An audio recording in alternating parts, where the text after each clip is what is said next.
Hey, this is Andrew Brown from Exam Pro, and I'll be giving you a walkthrough of our practice exam simulator. So, what we're looking at here is a free practice exam I provide for you. All you have to do is sign up on Exam Pro, and you can redeem the free available content here. You don't need a credit card at all. These exam questions are up to date and closely simulates what you'll see on the exam. You'll be getting a full set of 40 questions, so it's a real simulation like the actual exam. So, I'll be clicking in here to start the exam, and I'll show you what it'll look like. We won't be going through the entire exam. We'll only be going through a couple of questions so you can get an idea of how the exam questions are structured and the level of difficulty these questions are.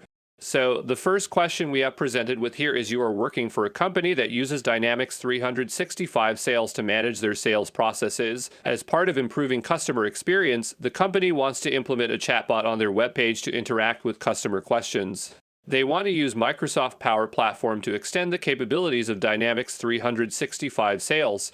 Which application should you use to create a chatbot and extend the capabilities of Dynamics 365 Sales? So we have 4 options to pick from, and in this scenario, the best choice here should be Power Virtual Agents, so we'll choose that.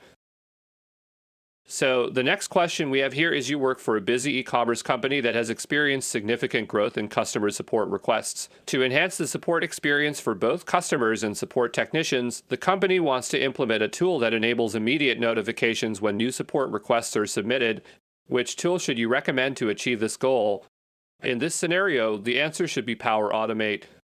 So you'll mostly be seeing multiple choice and multiple select questions, but there'll also be a few true or false and drag and drop questions in there as well. Here's a multiple select question where you have to select 2 choices to get the right answer. In this scenario, the first 2 options should be correct, but I don't want to spoil too much for you. Let's end the exam here so you can see how well you performed and to review the questions. Here, we can see that we only answered 2 questions correctly out of the 40. All the practice exam questions provide an explanation on why the answer was correct, and also an explanation for the wrong answers.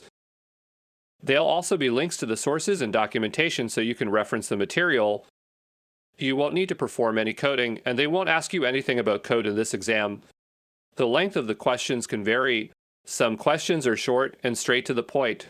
And in some questions, you'll be given a scenario and you'll have to figure out which tool is best suited for the requirement. In these practice exams, I added a bit more context to it so that you're over-prepared. So if you do really well on these practice exams, you should do well on the actual exam.